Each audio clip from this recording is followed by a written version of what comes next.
Hey, thank you very much here for joining us at Revisiting the Mania. I am Carlos, And I am Maria. and tonight we are revisiting WrestleMania 11, where the only thing bigger than the suplexes were the celebrities. Get Ooh. ready to rewind and remember all the moments that had us cheering and jeering for either our favorite or our unfavorite wrestlers. I have some unfavorites. Okay, I can't wait to get into it. So, Maria, you have anything for us? Yeah, I do. Well, WrestleMania 11 was, of course, the 11th annual WrestleMania Mm-hmm. produced by WWF, Now E. now WWE. It took place on, again, my favorite month, April. It Mm-hmm. was April 2nd, 1995 at the Hartford Civic Center. Now known to those in Hartford, Connecticut as the XL Center. A total of 7 matches were completed at that event. We're okay. What a weird word. Yeah, I was like, there were 11 matches booked or there. scheduled. So, okay. So, with this one, did you want me to follow up? Because there's not many storylines that end up transitioning for from WrestleMania 10 to WrestleMania 11, Yeah. from what I saw. Here, the only feud I guess that really didn't really continue, but it kept going where Brett was feuding with his brother Right. still, and they actually had a match for his title. Mhm. Um, but then he ended up not winning. So Mhm. then we have Bob Backlund challenging Brett, and then of course Owen being The the heelish one of the 12 children that the Hart, Stu, and Helen ended up having. He screws his brother, and then Bob Backlund wins the title. But wow. other Back than that, there was no carryover on storylines this time. Backlund, the OG of wrestling. Bob Backlund, maybe. Depends on how you look at it or when you entered into watching wrestling. So we can't forget to talk about Special Olympian Kathy Huey. She sang her rendition of America the Beautiful during the Yes. event. I hear Fishbone was supposed to be the original lineup. Do you know anything about Fishbone? Because I haven't had the chance. No, I don't. If I've heard anything from Fishbone, Yes. it's not memorable to me, Is it so like I can't like be like, "Hey, I know that song." And like, if someone plays me a Fishbone, I won't be able to be like, "Hey, that's Fishbone." I'm So, curious. So I'm gonna have to look them up and find out more information. mm-hmm. I have a bone to pick with that band.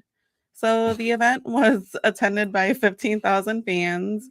Okay, We're talking about over 750,000 in admission fees alone. Because do not forget, this is a pay-per-view event. right, So of course there was a decline in attendance, but only because the venue was smaller. smaller. Okay, And those are just a few of the tidbits that I have. okay, all right. So after we get the rendition from the Special Olympian, Mhm. we get introduced to the next tag team. Yeah. Well, Vincent Kennedy McMahon is still one of our commentators, along with Jerry the King Lawler. Yes. So their first match is the Allied Powers, Lex Luger and Davey Boy Smith, Mm. versus the Blue Brothers.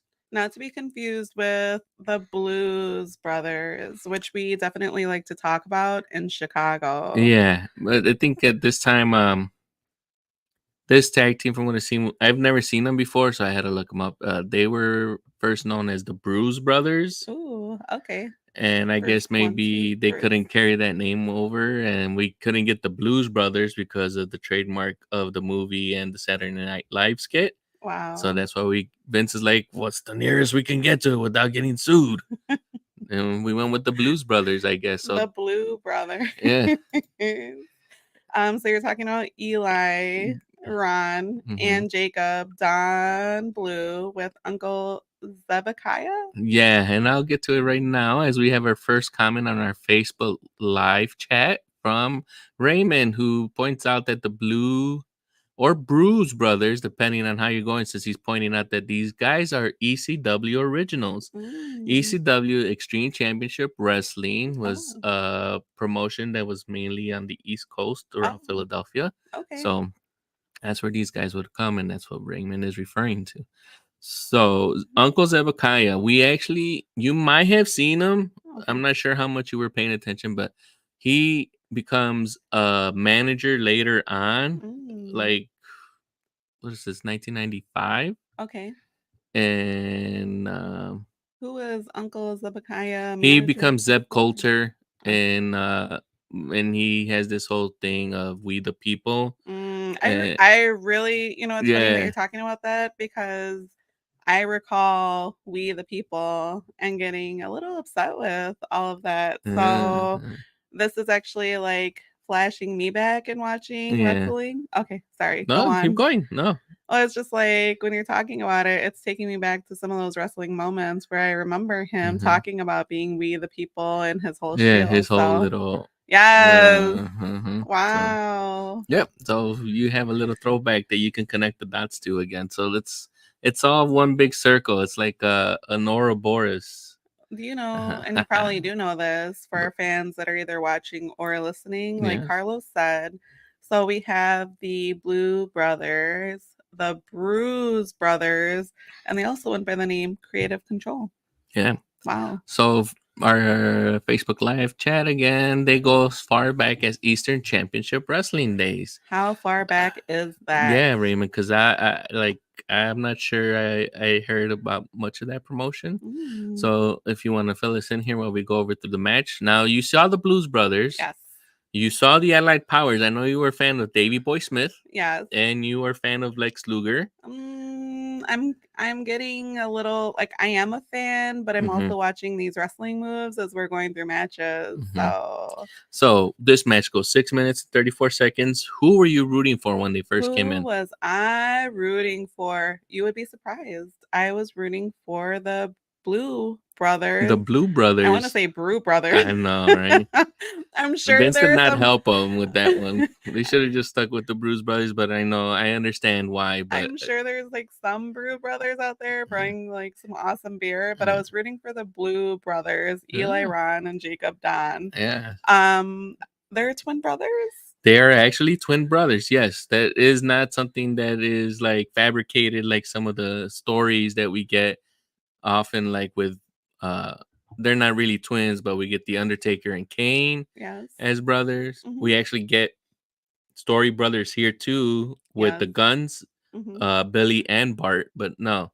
And I love twins. Twins actually run in our family. Mm-hmm. And I grew up with a pair of twins that I love so much. They're wonderful. And we all had good times wrestling and throwing each other around. So Right. that was pretty cool to read and hear about that they're twins. Yeah, and Raymond's adding more things about Uncle Zeb Kaya. Oh, He was known as Dirty Dutch Mantel. Yes, what? and he often feuded with Jerry the King Lawler in NWA. And one more note: Eastern Championship Wrestling was an NWA territory before they defected and became Extreme Championship Wrestling. Not Thank you to very much. I was kind of confused, and this time I did not want to speak without actually mm. getting some type of confirmation. But thank you, Raymond, I for like confirming that. I like to speak without any confirmation and not to be confused with the awesome hip hop group NWA. Yes, not to be confused with those with that group. So, um, anything that sticks out for you, Oh or yeah. were you okay with the ending, which is pretty much the Blues Brothers get the Allied powers over. Mhm. They do the job, and it's like, well, Davy Boy does a blind tag. Yes. He jumps over Mhm. one of the Blue Brothers who were doing twin magic before the Bella Twins were doing it. What? Except for they were more successful because they actually looked alike. And that is And another set of my favorite twins. I love the Bella twins. they And I like were their show too. Do you remember it? total divas. Total Divas. And then they spun off, and I think they got their own one. But But what's my favorite line from I think when you're when Nikki is hoping that John Cena will propose to him. Yes. And then she's like, what if he does? What if he does? Yeah. I mean, I was here watching this show, ironing clothes, just relaxing. Yes, I know. From our watcher, Raymond, he says it was total garbage, but I really enjoyed watching the show. It was fun for me. So what sticks out to me? Yeah. I mean, Luger and Bulldog hit some really good body slams and clotheslines at the beginning. I will say, like, I thought the match was okay, but it Yeah. wasn't one of my favorites. What about you? No, I mean, this match is kind of like, first of all, Vince cannot actually like keep track of who's who, and then he decides that this guy's Jacob. He's the first one in the ring, so I'm gonna call him Jacob. Jacob Yeah. Jingleheimer. So then, it's okay, but I could see that Davy Boy. I mean, everyone can see if you look back at this. If you happen to revisit WrestleMania 11, to see what we're talking about. But Davy Boy is not in the greatest shape as he was when we saw him last. Lex Luger is still showing those flaws that he can't even go because the majority of this match is done by the most of the work is done by Davy Boy. Right. And Lex Luger pretty much only comes in toward the end, and then he ends up like not even being involved with the pinning. It's just Davy Boy. He does that little jump over that over one of the Blue Brothers, and he rolls him up for the 1-2-3 pin and win. Yeah. So were you satisfied with that win? no, I mean it really didn't mean anything. Like I think I don't remember this match. Yes. One like for me revisiting and thinking back to when I was a child. Yes. Or I think what is this 95? Okay. So 1995. I think I caught like glimpses of this and I wasn't really paying attention. So I don't remember this match. I'm looking at it now. Yes. I don't really care about this match. Should I ask like who you were rooting for? Oh, I mean, I wasn't rooting for anybody. No. If you're thinking about me now and like me back then, we both were like out of it and really don't care and wanted the next match. Okay, well, I just want to go through some other like the long list of names I think the other twins had. Raymond, you got the jokes. So they went by Disciples of Apocalypse, Disciples of Destruction, Grimm Twins, Harris Boys, Harris Brothers, Harris Twins. And I mean, when I was looking at them, I'm like, these guys are pretty tall. So they were. I had to look at their height because I'm like, these guys are tall guys. But again, I'm 5'4" on a good day. So they're a total of 6'5". And the weird thing is, I guess it's not so weird because they're twins. Yeah. But they're both 6'5".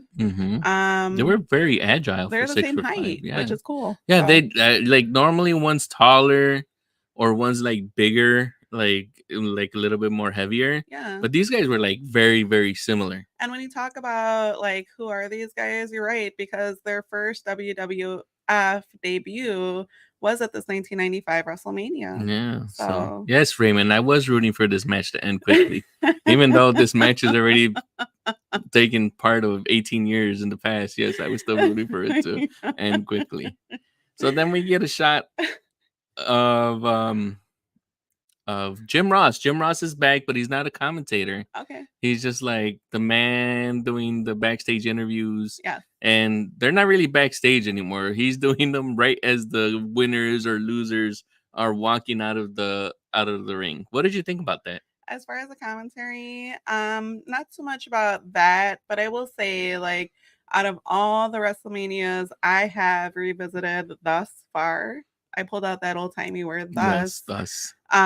Is that the commentary was kind of lackluster. And you know, I mean, I usually have a couple of call outs, a few things that are like super funny to me.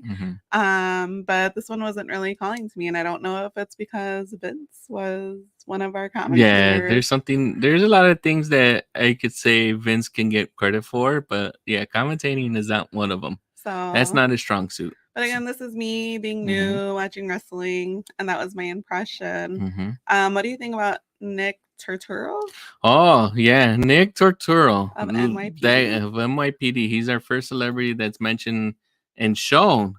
And as the scroll says, I was this years old when I realized that Nick Turturro was related to John Turturro, Yes. who's known for being like Kanish in that movie Rounders and other I mean, he is one of my favorite actors. Can we talk about some of the other movies that he's in? yes, he's the lesser Turturro. Oh, I kind of agree. He's the less famous one. It was weird because I guess at this time he was the famous one, Nick, and his brother hasn't really.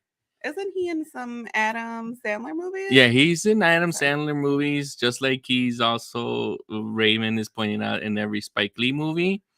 But he's also that whole circle of I know Adam Sandler. Sandler is my friend. And Sandler's like, yeah, I'll get you in the movie. Why not?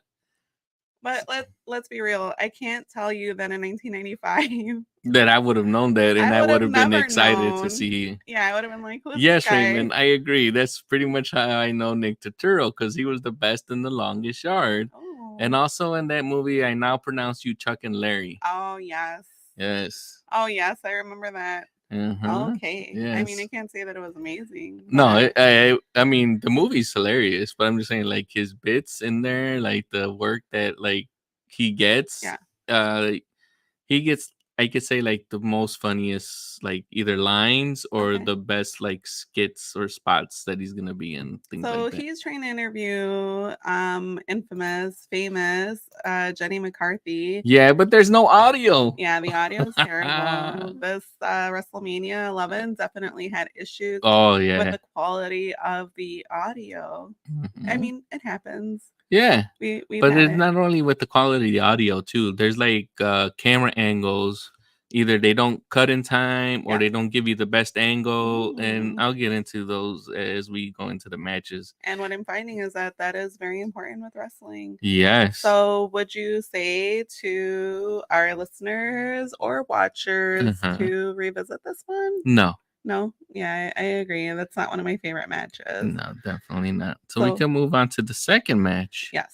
Which is the bad guy, Razor Ramon, who has the 1-2-3 Kid with him, making his WrestleMania debut. Yes.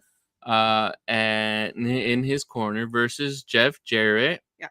Who also has somebody in his corner who's called the Roadie. Yeah, the Roadie. So this match goes 13 minutes and 32 seconds. Okay. Now, we know you're a fan of Razor Ramon. I am. I'm a big fan of Razor Ramon. What about 1-2-3 His Kid? Cool outfits with all his cool razors on his wrestling regalia. Is that a word? Is regalia? That wrong? Is that terrible? No, I mean you could just say his ring gear, but yeah, okay, or his entrance gear. You didn't have to get like super technical. But so we go into the 1-2-3 Kid. Yeah. This was. What did you think about the 1-2-3 Kid? That was my question. I mean, I thought it was super cool. At first, I was a little confused with the names, so I definitely had to look people up because it was like, who is who, what is what. I know who Razor Ramon is, but I thought the 1-2-3 Kid was pretty cool. Who's your favorite in this match? I think in this one I was still rooting for Razor Ramon. Oh, okay. I'm also rooting for Razor Ramon, so but that's not a surprise. Any thoughts on Jeff Jarrett? Because this is also his first introduction for you and his WrestleMania debut. Yes. And the Roadie that he has. Yeah, I mean, I think it's Jeff who throws him into a figure four. So all the moves were hitting really good in this match. Yeah. And I definitely recommend if you're revisiting this WrestleMania with us that you watch this match because it's pretty cool. This is also my favorite match. There's a lot of things that happen. Obviously, this is one of the this is a feud that started from the Royal Rumble. Yes. And then pretty much Razor Ramon was the Intercontinental Champion that he had won the championship from Shawn Michaels from the previous WrestleMania. Yes. He lost it to he lost it to Jeff Jarrett at the Royal Rumble January 1995. Okay. Because the Roadie helped them do it, and they were helping kind of take out Razor's knees so he couldn't do the Razor's edge, and that's how he ended up getting the pin and the win. A note from my friend Raymond. My friend Justin and I used to throw toothpicks at the bartender at our pub, and we'd say, "Hey Chico, get me more Diet Coke." Come on. Man, come on. What? Why did I even start reading that? Wait, like that is one terrible. Two. I'm like Ron Burgundy over here. Don't put anything in front of him. He's gonna read it. Don't do it. But this match had a lot of good spots here. Like I have my eye on you. Jeff and the roadie do a real good job of playing the heels. Mhm. As you can see, Razor, when he comes in, he's the face. He's the guy that the crowd is rooting for. They know he's been cheated. They want him to get his title back. Mhm. And unfortunately, it doesn't happen because the roadie gets involved again and it leads to a disqualification. Yeah. The champion retains on the disqualifications and countouts. So Razor is still there hunting for his belt back. I mean, the ending is the best part. Yeah, because that's when you get like a whole skirmish coming out.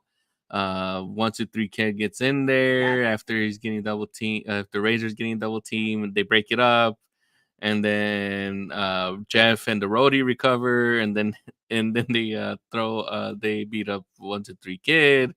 And yes, Raymond, I agree. Ring wise, this is probably peak Scott Hall. Yeah, this was one of my favorite matches just because of the psychology. It works out perfectly good. Here, you get this is the guy you hate, and he's a scumbag, and he's gonna get away with it, unfortunately. And the face is still, so that's what you want in some of these matches where it's been built like that. Right. Razor got screwed at the Royal Rumble. He's trying to get his belt back because he got screwed, and the heel was healing. Yeah, the face the was heel. facing. Yeah, so you loved it too. Yeah. I mean, besides the finish, you were a fan of this match. Fan of no this problems. match, fan of the moves, fan of the work. Okay. Yep. Awesome. Good to hear. This one leads us to the third match. Yes. The Undertaker once again with Paul Bearer. Yes. Who's facing off King Kong Bundy. He returns. King Kong Bundy, after not appearing at a WrestleMania since WrestleMania 3, yes, is back. With Ted DiBiase. Yes, he's joined the $1 Million Corporation. I believe it's still what it's being called. Multi-million-dollar corporation? Maybe. He shouldn't need lots of millions of dollars. I mean, I'm not sure. Does his hair still look like it's $1 million? Still looking like $2 million. Okay, then yeah. Ted DiBiase. Yeah. So that's going here. This match, we get a special referee, Larry Young, which is from what Vince is saying, a umpire from the Major League Baseball. I think at this time, this is when we don't know if they're going on strike or the strike is baseball or wrestling. No, baseball. Oh, okay. So that's what we end up getting, this guy just magically appearing, going from baseball to wrestling. Gotta do what you gotta do. You gotta get paid, right? You gotta get paid. Bundy was washed up at this point in his career. Yeah, that's probably. I had a theory about this, Raymond, because I was looking at this card and I was wondering why the Undertaker would be facing King Kong Bundy. I guess from what we can, he's not the bigger guy, but the Undertaker kind of needed somebody, some type of opposition or something that can be on the level of the Undertaker. Right. But I guess he wasn't ready to face Diesel or Razor Ramon for some reason, which is funny because it's like Jerry the King Lawler makes it a point to point out that, and even Vince too, that the Undertaker is undefeated at WrestleMania. So you have a talent that you've been building as unstoppable and like supernatural power, and and for the fourth WrestleMania, he's only missed one, but his fourth WrestleMania, and he's undefeated at this point. He still hasn't gotten a title shot. So, wow. So I mean, I'm excited to see this match. Are you excited to see because of King Kong Bundy? I mean, as I'm getting to know these personalities, I'm excited to see the Undertaker, and the music sounds like a movie score, which is a little different from some of the music that I've heard in previous WrestleManias. Yeah. So I thought the music was awesome. And like you said, it's his 4th wrestling appearance. But it's for both King Kong Bundy and DiBiase. Yeah. Yep. So I'm rooting for The Undertaker. Who are you rooting for? This one I would be rooting for The Undertaker, mainly because he did not have his urn. That was the whole reason why he was earnless. This match was happening, because the $1 Million Man had managed to get the urn away from The Undertaker. And we always had that thing, did The Undertaker's powers come from that urn? So this was the match to tell us if that was it or not. So that's a good one. What did you think so far of this of the psychology of it? You know, like, you come in, obviously you know who the bad guys are, the $1 Million Corporation. Yes. And did you, since you're on The Undertaker, you know, you were rooting for him to get the urn? Yeah, I think that Ted DiBiase didn't earn that urn. No. Also, we get introduced to Kama, wrestler. Kama, yeah, the wrestler who ends up becoming the Godfather later on in his career. You'll probably see him in a couple of WrestleManias from now. Right. So, what did you I like the think move. of the ending? I mean, well, just as far as the match, Yeah. Undertaker, he lands right on his feet when he gets knocked out of the ring, which I think is super. Yeah, that's the thing cool. that occurs until, like, the Undertaker's knees I understand. end up going. I'm like, them feet, them knees. So that was like a surprise move for me. Also, nice scoop slam by Bundy, which I thought was pretty cool. Yeah. And like you said, ring psychology, talking about the story, I thought Paul Bearer was doing the most, which is his job. So he was pretty cool in this match. And during this match, The Undertaker is a beast. I enjoyed this win and the theatrics. Good. So, yeah. Now, my thing is, I didn't like this match. I'm not sure if this keeps going after this, because, you know, like, we do get, like, the Undertaker gets his urn back and things along those lines. But it's like, I kind of would have wanted this to keep going. Like because they had, because they had built that whole thing that if you have the urn, do you control the Undertaker? Does the urn have Undertaker's power and things like that? Like and Achilles heel? Yeah, like, kind of like that. Okay. So I would have probably liked to have seen if that actually would have been, like, if Ted had the urn and Ted finally gets, like, a shot or gets a chance to fight for the WWF Heavyweight Championship. Right. But he gets it and he uses the Undertaker to take him to that promised land. And, you know, like, the Undertaker's like, no, what are you doing? That would have been something, like, I probably would have enjoyed probably seeing a little bit more now that I'm older. But, like, watching it and remembering how I seen this match when I was a kid, like, that's why, like, you got short term, you got what you wanted. Like, the Undertaker had lost his urn, he got his urn back, he beat up the $1 Million Corporation. Yeah. End the story. But I actually could have felt like it could have been dragged out more. Yeah, I mean, I feel you. Much like our favorite show, Heels, that was cut short. You feel like this match and the storyline was cut short and could have gone for a little bit longer. Yeah. So yeah, I can definitely appreciate that. I do like when the announcer, which was probably, was it Jimmy? Which one? The announcer during this match, he said, "I understand why they call them creatures of the night. Oh, they Jerry? look a lot better in the dark," which was really funny to me. And just like we were talking about, this is one of my favorites. Watch it. I feel like this is my favorite match of this WrestleMania. We have a total of 7 matches. So, but worth a watch. Yep. Okay. Yep. So you recommend this match? I do. Cool. Yes. All right. The next match we have here is first I want to point out they have, like, this vignette. Yeah. Where I think it's Nick Turturro is still looking for Pamela Anderson. Where is Pamela Anderson? Yes, I understand, even that you know, King Kong Bundy wasn't working 10 plus minutes. I'm just talking about the storyline as a whole. This match still could have gone, like, how did it go? 6 minutes. 6 minutes 36 seconds. Right. But it still could have been like, you know how during this match Kama ends up getting the urn, and then this time they catch him, he can't get away. So what if Kama was actually able to get away and, you know, $1 million man? It's just me like fantasy booking.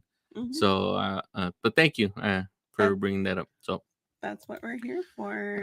so they have a thing where Nick Turturro Yes. is still looking for Pamela Anderson. We can't find Pamela Anderson, but she's somewhere in the building. This is all of Nick Turturro's mission is to get this interview with Pamela Anderson. So do you think Nick... So what ends up happening is Nick Turturro hears some sounds, Mm-hmm.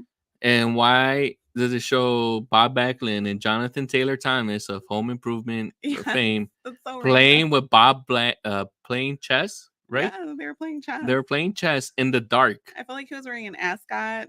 Yeah. People were really happy to see Jonathan Taylor. Yeah, but it was just creepy that he was playing chess with them in the dark. It was like a weird segue, weird vignette. Like, oh, no.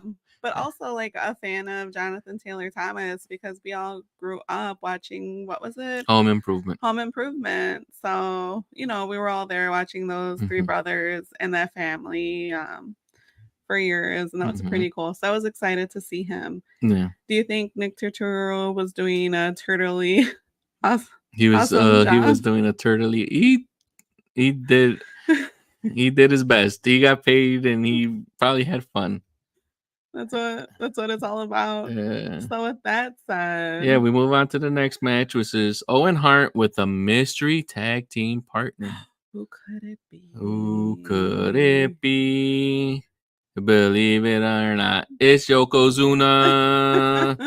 He decides to tag up with Yokozuna because he is a man that he respects and he loves how he beat up his brother Brett. Right.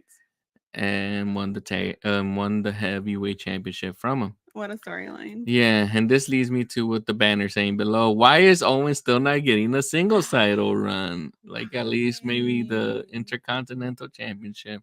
I know it's all politics, but you know, seeing him, he's now the King of Hearts. He won the King of the Ring. Wow. He's the King of Hearts. He should be respected as the King of Hearts. Oh. So this leads us to a tag team match, like I was saying, versus the Smoking Guns, Billy and Bart Gunn. Mm-hmm. Now, you've known that half of one tag team is no longer with us, Owen. Yes. And Yokozuna. Yes. One of these two guys, Billy and Bart, is still out there performing. What? And what? And you can still see them. You can still see him on TV. Really? Yeah. Where? Like? No, if you had to guess, I'm not gonna tell you like right now, but I want you to like take a guess. Is it Billy? Is it Bart? Who's the one that's still going? I mean, I'm gonna take a while at the age of 60 and just say Billy. That's correct. It is Billy Gunn, the badass Billy Gunn, or Finger Me Daddy Gunn, is an AEW. We saw him last year. He is Finger Me Daddy? Yeah. I mean, never Scissor. Oh my god. Oh, Scissor. There you go. Oh yeah, right. Who thought that was I messed that up completely. So I hope our family and friends are not. Yeah, if you had kids watching, I'm sorry that I just might have introduced them. But even the word "Scissor Me Daddy" is still pretty. That's what happens when our kid is getting babysat. Yeah. So. Yeah, but yeah, Scissor Me Daddy is still there. Oh, Raymond is never gonna forget this. Hey, yeah. Speaking of, yes, I'm sorry, Raymond, that we had to go and. Apologies in advance. So we also get a shot of. Well, I mean, let's talk about Scissor Me Daddy for a second. You want to talk about Scissor Me Daddy? Go ahead. I've seen him in person. I've seen him wrestle live. I've seen his intros, and he is awesome. Yeah. So I mean, I'm glad that we're able to make that connection, at least for me, because I'm like, holy shit. He's cool. When I saw him out there, I told you, I'm like, this guy is super awesome, super cool. And I was excited about seeing him wrestle. So yeah, and you're gonna have more, I think, a little bit more with him in this WWE or WWF now run. Oh shoot. Because it may not be with the smoking guns, spoiler alert, but he ends up going on a little run here as a tag team I just champion. have to say this reminds me of a story from my childhood. When my parents they went to Burger King and my mother told my father to order like a McNasty or No, they went to they went McDonald's, to and that's what the McDonald's, big and the tasty big and was tasty, out. and she told him order the big and nasty. So when he went to order, he was ordering the big and nasty, and the cashier was like, "What?" Oh, good memories. Mm. Okay, so that takes us to the same match. Yeah, go ahead and trademark that name. No. Okay, So so this match goes for where did I lost the time? 9 minutes and 42 seconds. yes, Uh, before we get to this here, Owen needs some new music. I yes, want to point that out. yes. The music they play for Owen reminds me of the music they would play for and Saved by the Bell when they would be dancing at the local soda shop or whatever the Max was. Oh, okay. It was like a diner, right? Yeah. And then when Yokozuna appears, this is another one of the issues of the production. Yes. They had Shawn Michaels HBK heart logo in What? the back Oh, of Yokozuna before it changes to the Japanese script and everything like that. We get a view of the second language, the foreign language yeah. I commentators, thought that and was then pretty we get a cool. familiar face. Ray Rougeau of the fabulous Rougeau brothers is doing the French commentary. Yes. Yeah, unfortunately, his brother, Max. Sorry, I'm reading Raymond's message here in our Facebook live chat. Who's saying the Max greater than At the the Bebex? Bebex. Yeah, I've I never feel like been I to haven't Annette de gone to Bebex, an. We so probably should. Are they everyone still said that around? you had to go, but I really don't feel like getting Is that where they insulted. swear at you? Yeah. Oh, okay. So That's yeah. that's on our list, and then the other one is the Wiener Circle, if you believe it. That we haven't been there, so that's one of two places that's on Mhm. my list. That's a classic Chicago place. Yeah. So we get that we get the winners here. Yeah, well, I like that you're talking about the music Yeah. because I also was listening to Yoko's music, Mhm. and the intro is pretty chill for the ruckus that we saw during this match. Yeah, So it's a slow ruckus because even though like Yokozuna is going here, yes, he's pretty much gassed at the end of this match. I was He gonna does his say bonsai drop right. on Billy, Uh-huh. and I think something else was supposed to happen, Mm, and he just can't do it. Like, so he goes and he tags to Owen, and then Owen's supposed to put him in the sharpshooter, okay, and then Owen's like, "Yeah, I'm just gonna pin you," I was and then he pins him, and then okay. Yokozuna's just like in the corner, like trying to catch his breath, and he's like, like resting on the ropes and everything like that. Which like that probably should have been like a warning sign to Like an him. indicator, like Yeah, because it's not like that much further into it where he dies in his mm, sleep in the because I mean, but Vince mentions in this pay-per-view that they're gonna start their tour across Asia and everything like that. So, I know he dies in Liverpool, Raymond, but I'm just saying, like, with that and him being gassed on this match that he not even that much time inside the ring. It's mostly Owen that's not probably that's doing all the work. right. So it's like he shouldn't have. We went from seeing him like being very active in WrestleMania 9. Mm-hmm. He had two matches, even though they were short matches, but still. And then he had two matches in WrestleMania 10. Right. So, and now he can't even finish on a match that almost goes 9 minutes. He can't even pin Billy. I guess you saw that with your trained wrestling eye. I was I'm like, just seeing this like in my head oh, you're now. like Like, going through it. yeah, like Okay. I just started putting the pieces together. Maybe I watched too much only Murders in the Building Oh, that's a or really the good After show. Party Oh, on Apple TV. that's another good show. But I was just like, he dies of a heart attack in his sleep. So I mean, like Wow. he should have. Someone should have been looking out for him. But anyways, Yeah. I like this match, but I'm more impressed with Billy. And like no seeing Billy now Mm-hmm. like, and seeing like where he is now, like this was a great indicator match. Like if you weren't watching or paying attention, Right. like now seeing it, if you guys decide to revisit or rewatch WrestleMania 11, just like we are for some reason, Okay. like watch this match. I'm very impressed with the trajectory that Billy Gunn takes. Yeah. He has like very great moves. Hmm.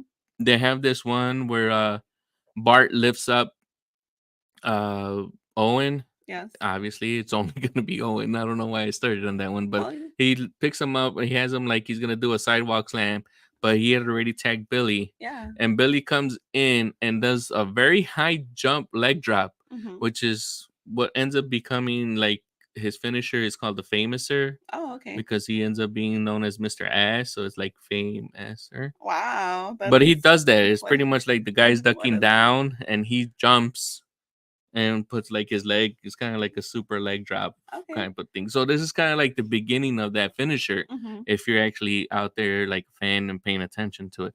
Well, So I kind of like the way this is going, and um, right. like as far as like you know, Yoko and Owen, we don't have like that many matches, Okay. especially with Yokozuna. Yeah, so like I said, hats off to Yoko during this match. Also that I read that the Guns were not really brothers. Mm-hmm. And then Yoko and that bonsai drop at the end Mm-hmm. was pretty cool. I'm rooting for the Smoking Guns this match. Oh, okay. So you I were thought going this for was a pretty good match, yeah. and I think it was also added to like one of my favorites to watch. I feel like there was really good teamwork on Yeah. both sides. They were really working the ring. What do you think? Yeah, I mean this is like a recommended match for me, Hmm. but it's not my favorite. Right. Like we already, I guess you could say we set the standard. Hmm. The Razor, well, for me, I set the standard for me. The Razor and the Jeff Jarrett one was a very complete match. Okay. Like this one, it doesn't have like all of it to me. Mm. Like, and that's partly because it seems like only one person's working Hmm. on one side of the tag team, Right. which would be Owen. Okay. And Raymond has some here comments in our Facebook Live here. Danny won the King of the Ring. I believe he's referring to Billy and totally dropped the ball. Years later, Edge would say, Edge. I'm not going to Billy Gunn the King of the Ring. Did Edge pick his new name yet? And he's Or going by his government name, Adam Copeland. oh, okay. And another comment, fingering guns. Oh, jeez. Well, So like what did wow. we do? So So at with this that, point, with that, it this takes is us a into recommended match for me. You have to watch it. If not for like watching it for getting more familiar with Yokozuna hmm. or Owen Hart because of the limited time we have with them. Yes. Billy Gunn. If there's someone that you want to see a trajectory, this is it. Yeah. And this is what made my eyes pop. And I'm like, wow, if I had been paying attention instead of doing whatever the heck I was doing at the time, Having a good time. yeah, I guess. And, I would have been able to see Billy Gunn, kind of up and coming. And sometimes you like to have that. It's just like when you're watching like your local band or like your little indie band and you like to see Mm. them grow and you're like, oh my It's like God, I remember when I used to see them and they were just like I guess you could say barely that's able like to fill in like some type of bar and now they're over here at Lala or they're here at one of our favorite groups, Young the Giants. When we yeah. saw them at these small venues, and now they just keep on getting bigger and bigger. Their Yeah. music's awesome. So if you haven't listened to them, please do. Mhm. So with that, that takes us to match cinco, match number 5. Yeah, which is Bret Hart versus Bob Backlund in an I Quit match. Yes. And not only do we have these two facing off, but we have a familiar face returning. Rowdy Roddy Mm. Piper comes back as Yes. special guest referee to be added to the mix. Do you quit? Do you quit? Do you quit? Oh, yes. We'll point it out here. I just want to point out that Bob Backlund is introduced and he has no music. Mm. So I guess we couldn't find any music still for Bob Backlund. Mm. So I mean, but this also, match goes 9 minutes, 34 seconds. uh-huh. I know you were a fan of Brett. Yes. And were you a fan of Bob Backlund? Um, I Or mean, am I remembering I it now can't because we just say recently I saw this? usually am a fan of wrestlers with a little bit more flair, but during this match, which I thought was a really solid match, I'm a fan of Backlund. And I just want to say shout out to the ladies in the front with Bret Hart and Diesel shirts and cameras. Yeah. They go hard for wrestling, and it was just cool to see them in the front row cheering them on in Yeah. the match that's up to come. So that was pretty cool. Yeah. I think it's a solid match. Usually I go for the flair, but I Mhm. like Backlund's moves in this match. Like we talked about before, he was a wrestler. Yeah. Wrestler. A wrestler. A Um, real life wrestler. He has traditional wrestling chops, like Roman Greco type of wrestling, I think. right. Yeah. So, I mean, the technology of running with the wired mic in 1995 was, like yeah, I think that was totally unnecessary. The whole Roddy Piper. I know, like, that's Vince is probably telling him to go back and do that, but right. This one is okay. yes, We Bob get Backlund was a WWF champion. Yes, He was, and we get Jonathan Taylor Thomas as a guest timekeeper. yes. Jonathan Taylor Thomas comes back to root his uh chess competitor, Right. chess opponent. Oh, Yeah, chess appointment. appointment. Yeah, Oh. his chess appointment. His former opponent in that chess game they were just having creepily moments ago. It wasn't that creepy. It was just weird because he had an accent and he had a robe. And they're playing in the dark. So anyway, so what did you think of the match, and who are you rooting for? I think on this one I was rooting for Bob Backlund. Okay. And Twitty. now to pull off something from Raymond that he mentioned earlier, and during this revisit and rewatch, Mhm. I just wanted it to be over. Oh shit. Okay. Well, no revisiting this one. I will say that people were excited to see Nicholas Turturro again. So Yeah, so this finishes kind of like yeah, it was it like says I quit, but it was an like okay win. it was like okay. He ends up Brett ends up winning, making Bob Backlund say I quit by using his own chicken wing submission against him. Right. So to So, our listeners and our watchers, would you say rewatch the match no, of Backlund and no, like Brett? you can recommend it. Like I said, I always say don't let me like influence you. This is No. the whole point. I can't say this was one of my favorites. And so with that takes us to match 6 with Diesel. Yeah, Diesel no longer attached to Shawn Michaels. Mm-hmm. Big Daddy Cool is here, but he's not alone.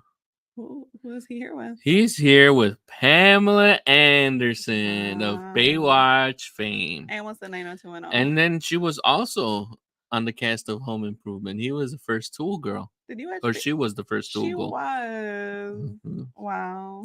So versus Shawn Michaels. Yes. Who also has his own former Playboy playmate, Jenny McCarthy. Okay, I wasn't sure where that was going. Yeah, So, and who has now hired Sid Vicious as his bodyguard. Oh yeah, Sid. Mm-hmm. Not to be confused with a man. Yeah, so this match goes 20 minutes and 35 seconds. Yes. So Maria, you are a fan of Diesel. You are a fan of Shawn. Yeah. Who were you rooting for? I mean, kudos to Shawn Michaels for taking the hits. Also, these guys are pretty tall. Shawn Michaels is 6'1", and Big Sexy is 6'10", which is super tall. What is off-putting is that I and Big Sexy had the same hairstyle in the 2000s. So. You're saying yourself. Yeah, you and Big Daddy Cool. Yeah, we had the same hairstyle during this match. Did you guys go to the same stylist? I don't think so. So that was a little strange. I was like, we were rocking the same hair probably during that time. Yeah. Okay. But shout out to the photographers taking the hits during the match as well, which I thought was pretty cool. Yeah, Shawn got very frustrated. I'm not sure that WrestleMania 10 because I really wasn't paying attention to it. Okay. Had an issue like that, but this had many camera photographers and camera people in the way around the ring. Mm-hmm. And at one point in time, one of them gets in the way of when Sean is landing, taking one of those bumps out of the ring, Right. and Sean gets very frustrated with him. Yeah, I saw that. And I think that was one of the two times that Sean lands or gets upset with the camera people who are at ringside. So, do we say who you're rooting for during this match? I think in this one, if I'm remembering, I would have been rooting for Diesel Okay. because Diesel's like the face in this one. Right. But now looking back to it, this is Sean does a very great job. HBK, and that's what my banner at the ticker says. Has HBK reached the moniker of Mr. WrestleMania yet? Wow. As Sean's career continues to progress, Mm-hmm. he gets appointed the moniker of Mr. WrestleMania. Ooh. He's had these matches now going back to 9. Mm-hmm. I mean, it was kind of a short match, but it was an enjoyable match that he had with Mr. Perfect. Right. And then we had that match at WrestleMania 10 with the ladder and Razor Ramon. Right. And now we have this match where he's facing off with a Diesel, who ends up being also being one of his friends out of the storyline. Yes. Him, Razor, Hunter, Hurst Helmsley, which becomes Triple H, and Stephanie's baby's daddy or husband, and who's now running creative for WWF. So, Mm. but that's like that whole friendship. And 1 2 3 Kid Yeah. is also part of this. He ends up being he's part of the clique, is what they call it. So I think this is a solid match, and it's definitely worth a Mm-hmm. rewatch. I saw that the ref was limping through the ring, so he was also playing his part. So I actually think he got hurt you for think he real. got hurt for real? Yeah, because there's no way that Earl should be like jumping off of ringside. What? Raymond is pointing out here that he does not feel at this point that Sean has reached his Mr. WrestleMania moniker. I don't think Mm. he was until the second half of his career, where he was so good that losing in WrestleMania didn't matter to his perception. Okay. We appreciate your opinion. Thank you, as always, for interacting and stopping by and giving your 2 cents. And So with that takes us to wait, so Oh. you didn't say who you were cheering for. You just wanted you did it. It was like one of those things where you didn't want to make a choice. I was like, I'm not gonna root for Shawn Sean. Michaels is great. I feel like I'm rooting for Shawn Michaels because I like the moves and the hits. Although, I'm seeing Big Sexy, I'm like, oh, okay. Okay. You're like, oh, okay. This is a gentleman. I look forward to watch wrestling and future wrestling manias. Okay. WrestleManias. Well, now Raymond has spoiled WrestleMania records here for you because he's pointing out to you that HBK's record is 6-11 at WrestleMania. So 6 wins versus 11 losses. But look we're at WrestleMania 40 this upcoming year in 2024. Right. And he's been in 17 WrestleManias. He could have been in more. He could have been in like close to half. Okay. If he wouldn't have retired early. With spoiler alert, I'm sorry. I usually don't get too much ahead of you and tell you these things, but he does have to retire because of issues that he's having with his back as his career progresses. Understandable. So, this is my favorite match. Okay. They had there's lots of good spots here that Sean has here. He does his baseball slide that he kind of keeps going with even without the ladders. They have the whole splash where Sean goes to the top rope and kind of does like a body splash, which is all outside of the ring. Right. On Diesel, and then he does like another splash from like the ring apron onto. So I mean, this is like Sean putting it all on the line, to get the win and put himself into that title run. That now Diesel has surpassed him. He was his bodyguard, and now he actually jumped Sean. Sean was like on that trajectory, like story wise. We're not talking about like like career wise. Right. So you're Oh, I saying guess you could say career wise too, so but Diesel was pushing on that gas pedal. Mm, And speeding through. yeah. So Ooh. yeah. So this match ends. I guess you could say in a controversial way Oh, tell us. because Sean does hit switch sweet chin music Mm. on Diesel, and the referee for some reason decided to get out of the ring. Okay. He jumps from the apron down to the floor to get the wrestlers back into the ring, and that's when he's hurt. He's like, "Oh, I broke my ankle," and he starts hobbling throughout the whole time and misses the chance to pin Sean 1, 2, 3. I believe that Sean has a very good like argument, Okay. and like he needs his rematch. He should have beat Big Sexy. I mean, Big Daddy Cool. He's not Big Sexy yet.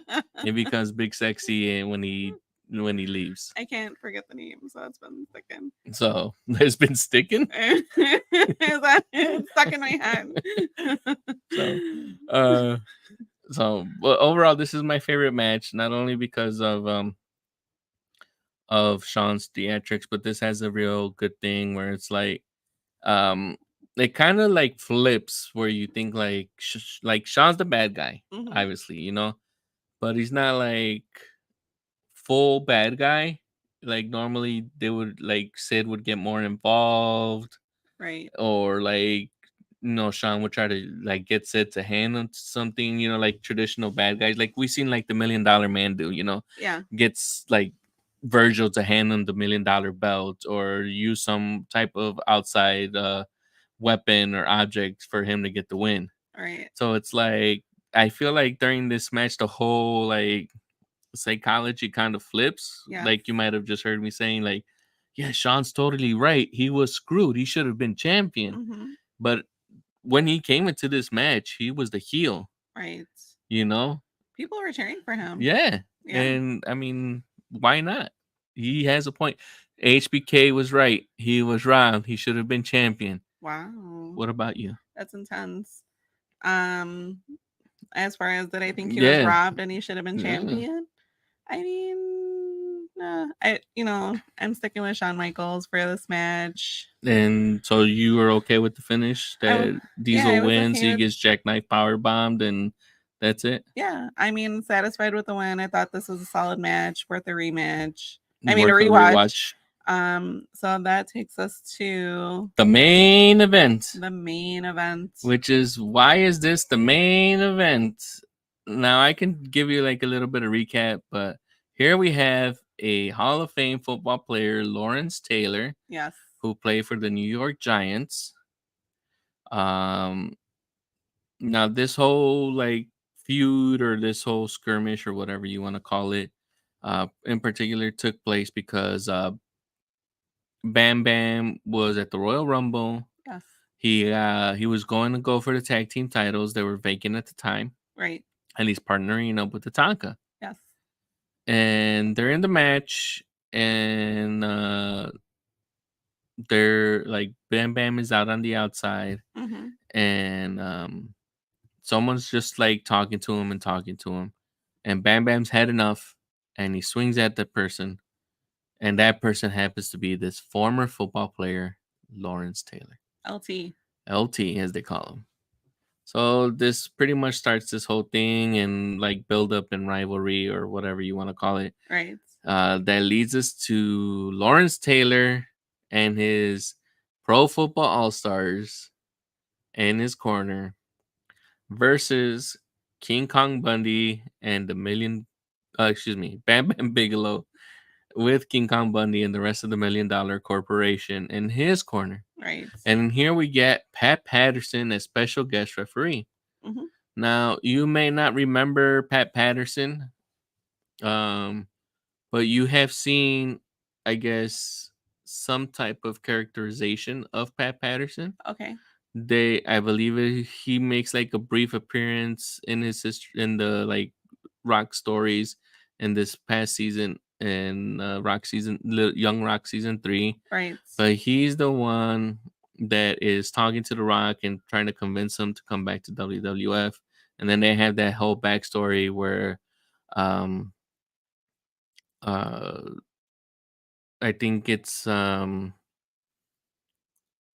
Chief Peter Maravilla, Oh, the Rock's grandfather, invites Pat Patterson, and that's how they put that connection together. right. And Pat Patterson is at this time, I'm not sure if he's openly gay, Okay. admitted that he's openly gay to other people Mm-hmm. during the time frame of the Young Rock. But he comes over and he tells High Chief, Mm-hmm. the Rock's grandfather, if he can invite his friend. And then he kind of like in the episode kind Yeah, of I comes remember out to this. him, and Mm-hmm. then he's like, "Yeah, I don't care." Yeah. So Yep. that's maybe the connection you probably would have had of it if not that I'm refreshing Yeah, you, what but they yeah. did. So that's the guy who's special guest referee. Yes. So we have Salt and Pepper there, Yeah, let's not forget about Salt and Pepper. but the Peacock viewing that we actually seen cut off their performance. Yeah, So we so did not get to see Salt and Pepper. we didn't get to see them sing No, "What a Man." is that what they sang? Yeah, but I just want to talk about them for a little bit Mm-hmm. because they're on my Spotify rotation. So Salt and Pepper were there, which is Yeah, awesome Salt and Pepper were there. for me. Because two historical facts, like I just said, I'm a really big fan of Salt and Pepper. And just 2 years before, in 1993, they released an album, Very Necessary, with a few of my favorite songs. So this album was the highest selling rap album by a female act, solo, or group in history at this point in time, which I think is pretty awesome. Let's just think about how awesome it was to have them there because they were one of those groups, still one of those groups that is like an epic group. We sing their songs all the time. And so just a few, they sing Shoop on that album, What a Man, and then En Vogue. So I just want to talk about them briefly. I was really excited to see them there. Okay. Yep. So this one, they have it labeled like I think it was supposed to be a lumberjack match. Okay. What's a lumberjack match? Hold on a second, I gotta see. Get too tight. Okay, thank you. No, Raymond, it's not push it or finger it. No. So, but this one, a lumberjack match is normally like you have these random assortment of wrestlers around the ring. Okay. There's no X's. No, there's no axes, and you don't have to wear flannel or have a beard or wear a cap or No anything hats. like that. No, Okay. all you have to do is you have to be around the ring. Mm-hmm. And if the person falls, whether they're on your team or if they're your friend or anything like that, Yes. you're supposed to help them get in the ring. Oh. But sometimes when you get them back in the ring, it doesn't mean that you have to get them back in the ring safely. Oh. But that didn't happen here. Like this, I think someone was saying from when I was like reading up on it that they labeled this or they promoted this as a lumberjack match. But none of the teams get involved, so it's like, why do we even have all this talent out there? Yeah. You have former football players: Ken Norton Jr., Chris Spielman, Steve McMichael, Ricky Jackson, Reggie White, and Carl Banks on team. Carl Banks from the Fresh Prince of Bel-Air? No, it's not. It's not him. Oh, no, wait. Is it Uncle Phil? What? No. Oh, Carlton. Yeah. Whoops. It's not Carlton. Messing it up big time, guys. Sorry about that. And gals. Raymond's pointing out you get to hit people with logs, and no, it's not. That would also be very interesting. Yeah. Do this. But and then on the other side with the $1 million corporation, King Yes. Kong Bundy, Ted DiBiase, IRS, Tatanka. I recall DiBiase out there. Yeah, outside of the and ring. Nikolai Volkov. He decided to leave communism behind Oh, and finally join good old capitalism. how can we forget about that storyline? So, Oh. um, So, I mean, what did you think about this match? I thought it was okay. Like, I know Vince has like this big heart on trying to like transition his federation, his company, his sports to be no longer wrestling and being like an unspoken thing out in public. It's like transition it to entertainment, which why he gets that name and monikers it as sports entertainment. We Right. don't have wrestlers, we have superstars. We So do have some WWE superstars. yeah, but this match, But I get what you're saying. yeah, this match was not for me. No? Like you could tell, like LT Lawrence Taylor is out there and like he's really hitting Bam Bam. Right. He's like he might be doing it safely, but like in his body mechanics and the way he's like lunging, Yeah. like for a while, like Bam Bam doesn't even do anything. Right. And I think it's like maybe one of these hits, like with his forearm that Lawrence Taylor does or something. He Bam Bam might be out of it and out on his feet and just like trying to get through the match. But like this match is like, what is this? 11 minutes and 42 seconds. Right. And this is how WrestleMania ends. WrestleMania 11. This ends with this match. It was kind of a bummer to see that this was match 7 because we had some filler in there. I mean, albeit some of the filler was interesting and we had a lot of celebrities, but match 7 as a finale was pretty much a bummer for me. Yeah, this had no stakes involved. Right. This wasn't for a WWF heavyweight championship. It wasn't for any championship at all. Right. This was reminiscent of like a WrestleMania card, a WrestleMania 1 card. Yeah. And like which if Vince was gonna do something like that, he should have done it at WrestleMania 10 because then it would have been looking like as an homage to the first main event that started this WrestleMania journey. You get a entertainer or someone that's very famous at the time, like we had Mr. T, right, and like maybe you could have got someone, if not Lawrence Taylor, you could have got something else as famous in 1994 as Lawrence Taylor, and you could have had this match, and it probably would have been even better because, like I said, it looks like an homage. But now we get this match that has no stakes at all. right. Is not involved in any type of future storylines. It doesn't involve the title. It doesn't involve in pushing another story forward. It's just the culmination of something that started at the Royal Rumble, and it's like, why? We'll probably talk about that, and I agree with you, like 150%. So I definitely agree with you on all of that. And I had the opportunity to hear Bam Bam talk about this experience, and we'll probably talk about that in like what are we watching in wrestling this week or something like that.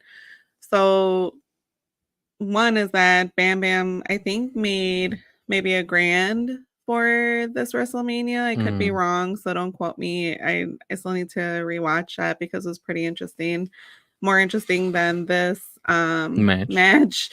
And LT, I think, made maybe $1 million. So I don't know if that's accurate, but just the numbers alone seem like really ridiculous and pretty unfortunate. Yeah. Because I'm like, come on. I'm like, we could have spread that out a little bit with the talent, or giving more money to Bam Bam because exactly. Bam Bam takes a lot of hits in here, and like I mentioned to you, he looks like he's like out of it for a little bit. There's even one like where I felt like very concerned for Bam Bam when Lawrence Taylor attempts to do the jackknife power bomb that Diesel does, and either Bam Bam doesn't know or Lawrence doesn't have enough strength, right? And it looks like like Bam Bam could have actually like if he rotated a little bit different from that release point, yes, he could have landed on his head and could have been like seriously injured. Right. And if he's only doing it for like an extra $1,000 more, wow. Well, not only that, but Bam Bam trained LT, which is pretty interesting. So he actually trained him for this match, and he said the period of time that he trained him for was a few hours. Oh, okay. And so by the time that they were done with this match, LT was gassed. Yeah, he looked gassed. And I mean, but let's talk about it, right? That's just a credit to wrestlers, our heels, our faces, putting in that work, and they're able to keep that momentum through the match. And we see some wrestlers, lose momentum. But according to what Bam Bam was saying, is that LT was a little gassed. Yeah, towards the end, like once Bam Bam looks like he recovers, Right. and like that's when Bam Bam takes over and he's in control. Yeah. And then like Bam Bam gives time for Lawrence Taylor. Like if it was like a regular match and he's working with someone like he normally works with, and it Right. was like another superstar, he does like, he'll pin him or he'll do, and they'll start plotting out their next moves. Right. But like Bam Bam gets up and then he'll like walk to the corner Mhm. and start talking to the $1 million corporation. He's giving LT time to recover. Yes. He's giving him the breaks and he's doing all this. Even Oh, at I do that one have. point where Go ahead.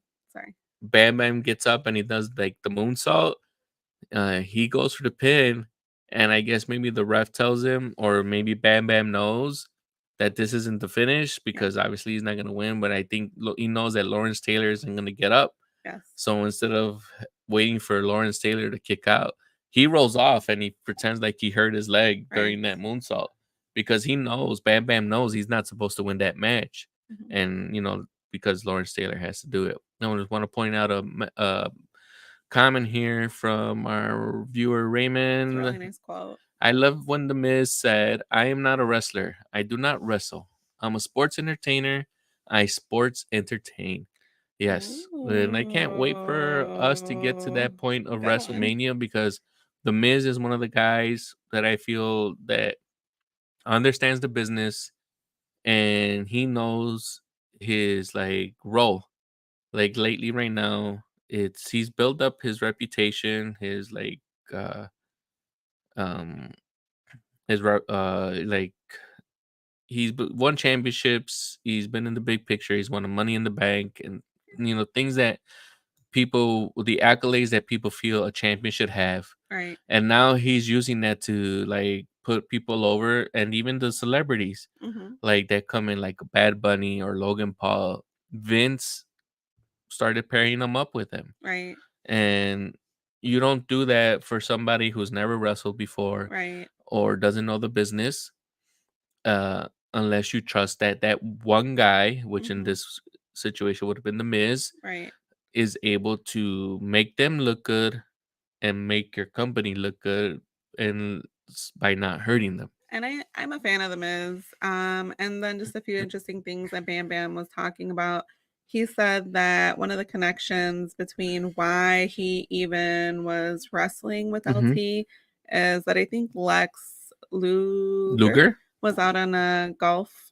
He was golfing at a and celebrity golfing event. something like Okay. that. And he was talking with LT, and that's how we got this match or this idea. Mhm. And that's how we made this connection. So I thought that was pretty interesting. Okay. Yep. So we do not recommend this match. Is what you're saying? I mean, Or if you watch it, you watch it. But would I recommend it? I'd say Mhm. pass on this Yeah, one. it's not my favorite match, and I don't recommend this match. Yeah. Um, so I want to say I recommend the interview that Bam Bam had about this match, and he himself says that this is one of the matches that he gets asked most about. I bet like Lawrence Taylor is a very famous, football player, Right. and not only as a football player, but he actually has a role. Mhm. I don't remember if you remember this movie, Which one? Any Given Sunday, No. with Jamie Foxx Okay. and well, obviously Lawrence Taylor, but it has Al Pacino, What? and then it has What is this Cameron movie? Diaz. What? She inherits a football team after her father passes. Okay.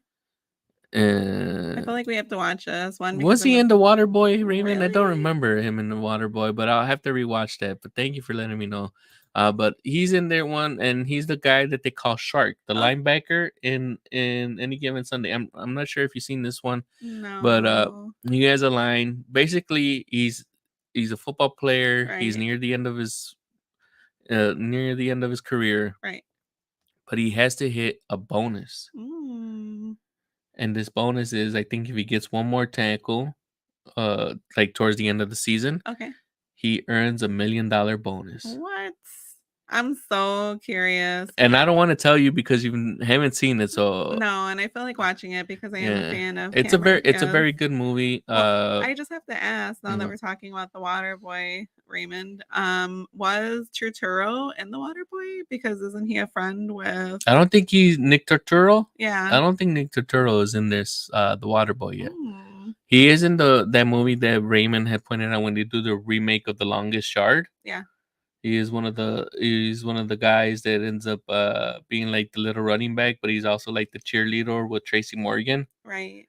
So So I mean, like, so we talk about this. So this was an important match for Bam Bam, I guess, because of all the celebrity and because of LT and people associate LT and him and this match 7, WrestleMania 11. But he's had better matches. Yeah, he's definitely had better matches, and like you said, this pretty much puts like him into the mainstream for a little bit because you're like, here's Lawrence Taylor, this Hall of Fame pro football player, right? And he wrestled this guy, right? Who the hell is Bam Bam Bigelow? This is like to the common guy, not to the wrestling people nerd or people. Yeah, you can tell the guys that are playing football compared to our wrestlers. So I'm sure this helped out Bam Bam for a little bit. Yeah.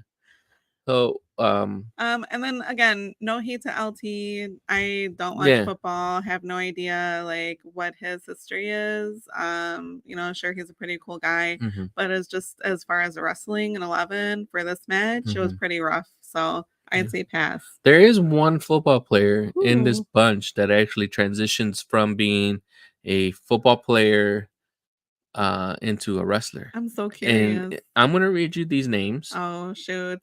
And I want you to think about who it might be. Oh no, there's so many names. Okay, we have Carl Banks, Ricky Jackson, Steve McMichael, okay, Ken Norton Jr., and Chris Spielman. Oh wait, and I forgot, and Reggie White. Out of these, 1, 2, 3, 4, 5, 6 pro or former pro football players, which one of these actually makes the transition from former football player, NFL football player, to a wrestler? I had to look at the feed. I was hoping Raymond would give me a heads up. No, Raymond, do not answer to her. Or if anyone else is watching on YouTube or where we have this streaming, also send me a text. Who is the pro football player out of those 6 that successfully transitioned? It's only one of them. What successfully transitioned.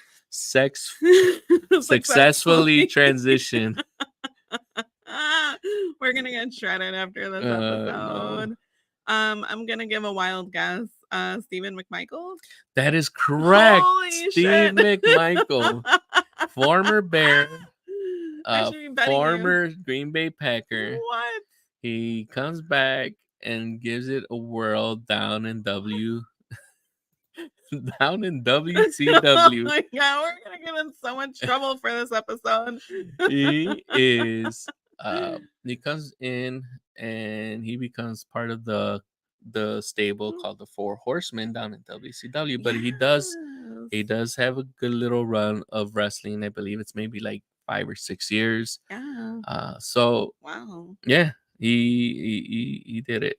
No, he did the thing. He did the thing. He did the thing, and he did it. He got paid for it. And I hope that Mongo Steve, which is one of his nicknames, is able to pull through whatever medical issues he's still having. I got him. How did I loop Macho into this WrestleMania when he's not even here? Oh man, like, do the thing. Yeah, Macho man. So should we talk about favorite matches? Yeah, favorite matches. I only had matches. 2. 2. My favorite match is one of my favorite matches is the Razor Ramon versus Jeff Jarrett. I feel like just like a very good structured match where you're able to tell who the bad guy was, who the good guy was, and if they continue the story, you have a reason to continue the story. But the match was very good laid out, and it does want you to have one more third rubber match because Razor has not got the justice. Raymond also points out, which I was going to, that Mongo McMichael did have one of Stone Cold's ex-wives. Oh, like, does he have many wives Yeah, he does have many wives, but at one time? yeah, not at one time. He's not like that. But her name is Deborah, and she transitions to being Stone Cold's valet and things like that. But she first appeared with Steve McMichael before getting with Stone Cold. So now that I revealed one of my favorite matches, what is yours?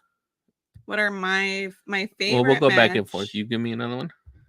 Was yours also the Razor Ramon one too? Yeah, my favorite match was Razor Ramon with the 1-2-3 Kid, who defeated Jeff Jarrett with the Roadie by disqualification singles match for the WWF. I can't say it normal. Intercontinental Championship. At 13 minutes and 32 seconds. And that's one of my favorite. That's twinsies on that one.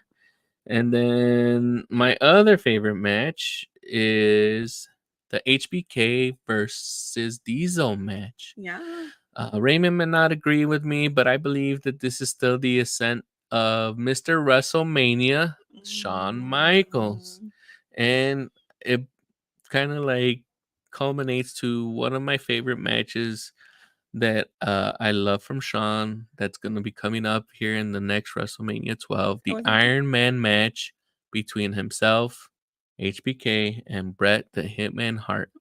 Can't wait to cover that, and we might have a guest with us too. Oh. So can't wait for that to happen. I like how I sound surprised. Yeah. Oh, will we? So was this also your favorite match? So my second recommended match is The Undertaker. Oh, okay. With Paul Bearer. Okay. Defeated King Kong Bundy with Ted DiBiase by pinfall. Okay. So that's my second recommended. And then my recommended match here, it's not a favorite, but I recommend you guys watch it if you are revisiting or rewatching WrestleMania 11 and you want to skip through all the filler matches, or some people would call them, or like uninteresting matches. Get to the juicy stuff. Yeah, you just want the meat and potatoes. Yeah. I recommend that you watch the Owen teaming with Yokozuna versus the Gun. Just the meat, no potatoes. Yeah. Okay, yeah, that was a good one. That was a good match, and not only because we get to see Owen and Yokozuna work a little bit more, as far as talent-wise, they were very talented. Yes. And they are very talented. But we also get to see, the appearance of a future rising star, and who's still currently wrestling, Billy Eyelash. Billy Gunn. Oh. Yeah. And what about you? Do you have one more recommended or favorite match? Hell yeah, I have two more. Oh, okay. So let's get to it. So I'm twinning with you on the Yoko and the Owen Hart. Okay, match, so then that leaves you with one more. And my last one is match 7 with Shawn Michaels versus. Did we talk about? I don't think we said that. Did we say it? I just talked about it, and that's when I talked about that it's leading up to the Iron Man match. You said that I said Spider. All right, so let's take a look here. What's different than ours? Okay, we both agreed on the Razor Ramon. We both agreed on the HBK Shawn Michaels versus Big Sexy Diesel. I'm getting fact checked in people. Okay. We have also an agreement on the Owen and the Yokozuna as a recommended match, and your Undertaker versus Paul Bearer is your extra match that you recommend that people watch. My matches got a little messy, which how I don't know, because there's only 7. So yeah. So as we're closing out here, please do not forget to give us a like on our Facebook page at Revisiting the Mania. Please subscribe to our YouTube channel at Revisiting Mania. Click on the bell for notifications when we go in live for our next show. To give you a heads up for our next show, we will be doing this next week on the Friday, the 27th. I believe that one's also a 7:30 start, but I may be wrong. So please, if you do not want to miss us covering WrestleMania 12, click the bell for notifications. We're also on Twitter and Threads and Blue Sky at Revisiting Mania. YouTube us. Yeah, please. And as we wrap up here. So WrestleMania 11 featured a mix of wrestling excellence and celebrity appearances with Lawrence Taylor, an NFL legend, headlining the event. Not to be confused with Lawrence Fishburne. Yeah, notable matches included Diesel defending his WWF Championship against Shawn, The Undertaker taking on one of his biggest challenges, King Kong Bundy, because he wasn't even able to tombstone him. He had to body slam him and then do his flying lariat to actually pin him. Wow. And while this WrestleMania may not be like a very like iconic or WrestleMania that would stand out for anything else besides Lawrence Taylor Wasn't a being on party. it, yeah, it would like, you know, pretty much there was no other people from previous WrestleManias, from what I could see, past 10, besides King Kong Bundy. So it's start of a new era, and we'll see a kickoff, in my opinion, at WrestleMania 12. So, and if there's anything else, thank you very much for keeping us company and watching us. Please, if you're watching this later, leave any comments or any questions that you may have on our YouTube channel. And if you're listening to the audio version, or you want to listen to the audio version, don't want to watch the video, I'll be uploading this on Monday. Go on. And then, like Bam Bam says, if you play with fire, you're gonna get burned. Deuces. Later, guys. Have a great night.